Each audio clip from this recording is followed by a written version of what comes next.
மற்ற அவதாரங்களுக்கும் ஹனுமனுக்கும் ஒரு பெருத்த வித்தியாசம் உண்டு.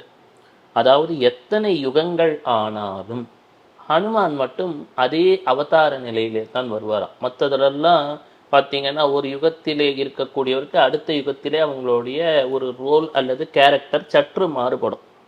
உதாரணமாக சுக்ரீவன் என்று நாம் படிக்கிறோம். சுக்ரீவன் என்று சொன்னால் அவர் சூரியனது அம்சம்.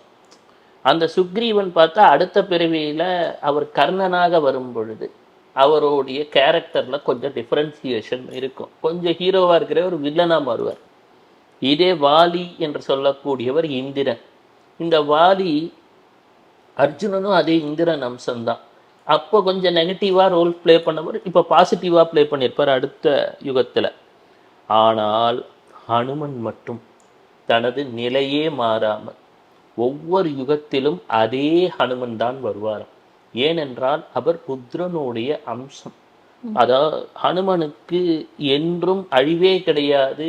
அவர் சிரஞ்சீவி என்று சொல்லப்படுபவர்.